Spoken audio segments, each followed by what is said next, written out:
袋を買いに新見南吉。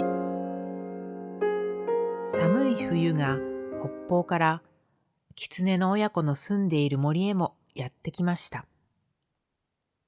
ある朝、洞穴から子供の狐が出ようとしましたが、あっと叫んで目を押さえながら母さん狐のところへ転げてきました。母ちゃん、目に何か刺さった。抜いてちょうだい。早く早く。と言いました。母さん狐がびっくりして慌てふためきながら目を押さえている子供の手を恐る恐る取り除けてみましたが、何も刺さってはいませんでした。母さん狐は洞穴の入り口から外へ出て初めて訳がわかりました。昨夜のうちに真っ白な雪がどっさり降ったのです。その雪の上からお日様がキラキラと照らしていたので、雪は眩しいほど反射していたのです。雪を知らなかった子供の狐は、あまり強い反射を受けたので、目に何か刺さったと思ったのでした。子供の狐は遊びに行きました。真綿のように柔らかい雪の上を駆け回ると、雪の子がしぶきのように飛び散って、小さい虹がすっと映るのでした。すると突然、後ろでドタドタザーッとものすごい音がして、パン粉のような粉雪がふわっと小狐に追っかぶさってきました。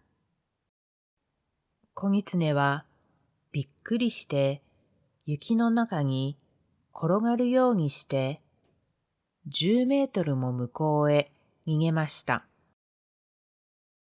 なんだろうと思って振り返ってみましたが、何もいませんでした。それはもみの枝から雪がなだれ落ちたのでした。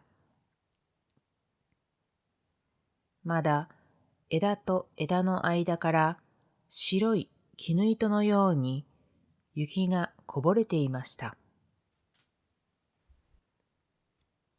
まもなく洞穴へ帰ってきた小狐は、お母ちゃん、お手手が冷たい。お手手がチンチンする。と言って、濡れてボタン色になった両手を母さん狐の前に差し出しました。母さん狐はその手にはっと息をふっかけて、ぬくとい母さんの手でやんわり包んでやりながら、もうすぐ暖かくなるよ。雪を触るとすぐ暖かくなるもんだよ。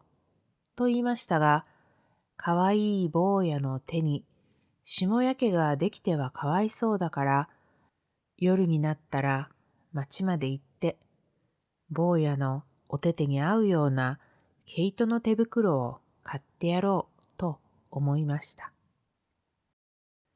暗い暗い夜が風呂敷のような影を広げて、野原や森を包みにやってきましたが、雪はあまり白いので、包んでも包んでも白く浮かび上がっていました。親子の銀狐は洞穴から出ました。子供の方はお母さんのお腹の下へ入り込んで、そこからまん丸な目をパチパチさせながら、あっちやこっちを見ながら歩いていきました。やがて行く手にぽっつり明かりが一つ見え始めました。それを子供の狐が見つけて、母ちゃん、お星様はあんな低いところにも落ちてるのね。と聞きました。あれはお星様じゃないのよ。と言って、その時、母さん狐の足はすくんでしまいました。あれは町の火なんだよ。その町の火を見たとき、母さん狐はあるとき町へお友達と出かけて行って、とんだ目にあったことを思い出しました。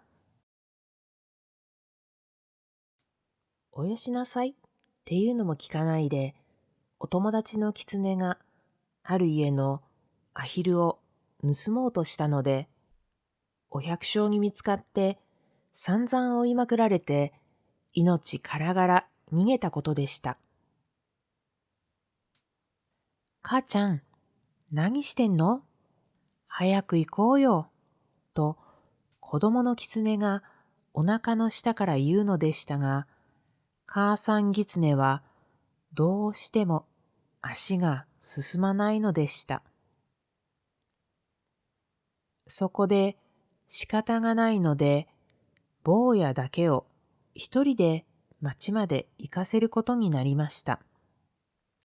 坊や、お手手を片方お出し、とお母さん狐が言いました。その手を母さん狐はしばらく握っている間に、かわいい人間の子供の手にしてしまいました。坊やの狐はその手を広げたり、握ったり、つねってみたり、嗅いでみたりしました。なんだか変だなあ、母ちゃん。これ、なーに？と言って、雪明かりにまたその人間の手に変えられてしまった自分の手をしげしげと見つめました。それは人間の手よ。いいかい坊や、町へ行ったらね、たくさん人間の家があるからね。まず表に丸いシャッポの看板のかかっている家を探すんだよ。それが見つかったらね、トントンと戸を叩いて、こんばんはって言うんだよ。そうするとね、中から人間が少し戸を開けるからね、その戸の隙間からこっちの手、ほら、この人間の手を差し入れてね、この手にちょうどいい手袋をちょうだいって言うんだよ。わかったね。決してこっちのお手手を出しちゃダメよ。と、母さん狐は言い聞かせました。どうして？と、坊やの狐は聞き返しました。人間はね、相手が狐だとわかると手袋を売ってくれないんだよ。それどころか捕まえて檻の中へ入れちゃうんだよ。人間って本当に怖いもんなんだよ。ふーん。決してこっちの手を出しちゃいけないよ。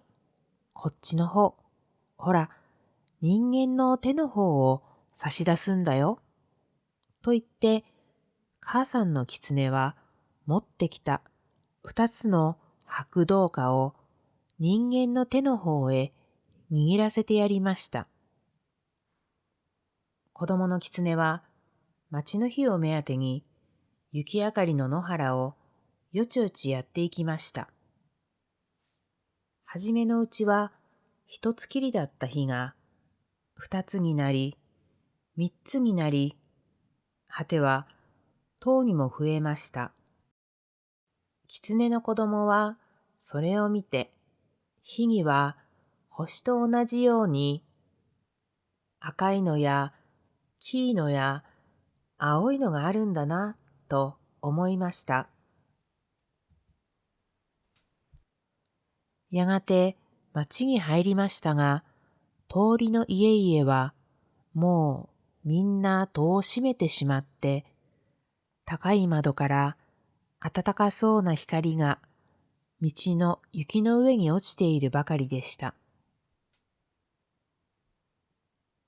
けれど、表の看板の上には大抵小さな電灯が灯っていましたので、狐の子はそれを見ながら帽子屋を探していきました。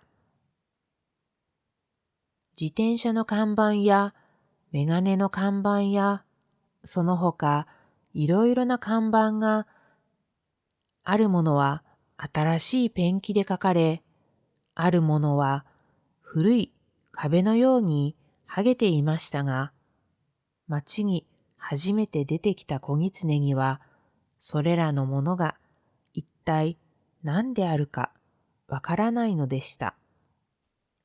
とうとう帽子屋が見つかりました。お母さんがみちみちよく教えてくれた黒い大きなシルクハットの帽子の看板が青い電灯に照らされてかかっていました。子狐は教えられた通り、トントンと戸を叩きました。こんばんは。すると中では何かコトコト音がしていましたが、やがて戸が一寸ほどごろりと開いて、光の帯が道の白い雪の上に長く伸びました。子狐はその光がまばゆかったので、面食らって間違った方の手をお母様が出しちゃいけないと言ってよく聞かせた方の手を隙間から差し込んでしまいました。このお手手にちょうどいい手袋をください。すると帽子屋さんは、おやおやと思いました。狐の手です。狐の手が手袋をくれというのです。これはきっと木の葉で買いに来たんだなと思いました。そこで、先にお金をくださいと言いました。小狐は素直に握ってきた白銅貨を2つ帽子屋さんに渡しました。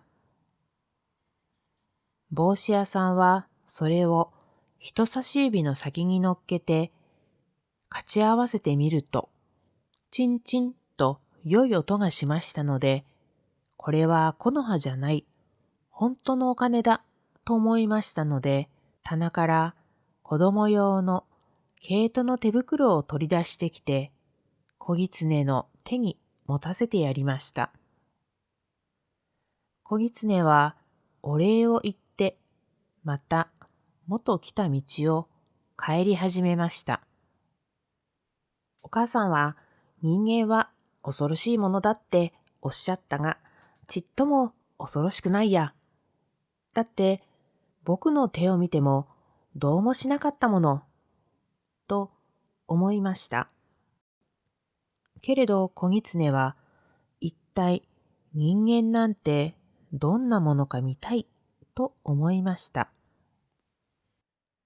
ある窓の下を通りかかると、人間の声がしていました。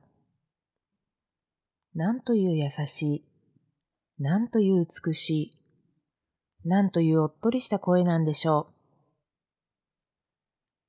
う。眠れ、眠れ、母の胸に。眠れ、眠れ、母の手に。狐は、その歌声はきっと人間のお母さんの声に違いないと思いました。だって子狐が眠るときにも、やっぱり母さん狐はあんな優しい声で揺すぶってくれるからです。すると今度は子供の声がしました。母ちゃん、こんな寒い夜は森の子狐は寒い寒いって泣いてるでしょうね。すると母さんの声が、森の子狐もお母さん狐のお歌を聞いて洞穴の中で眠ろうとしているでしょうね。さあ、坊やも早くねんねしなさい。森の子狐と坊やとどっちが早くねんねするか、きっと坊やの方が早くねんねしますよ。それを聞くと子狐は急にお母さんが恋しくなって、お母さん狐の待っている方へ飛んでいきました。お母さん狐は心配しながら坊やの狐の帰ってくるのを今か今かと震えながら待っていましたので、坊やが来ると温かい胸に抱きしめて泣きたいほど喜びました。2匹の狐は森の方へ帰っていきました。月が出たので、狐の毛並みが銀色に光り、その足跡にはコバルトの影がたまりました。母ちゃん、人間ってちっとも怖かないや。どうして？坊、間違えて本当のお手で出しちゃったの。でも、帽子屋さん、捕まえやしなかったもの。ちゃんとこんないい温かい手袋をくれたもの。と言って、手袋のはまった両手をパンパンやってみせました。お母さん狐は、まあ、と呆れましたが、本当に人間はいいものかしら。本当に人間はいいものかしら。とつぶやきました。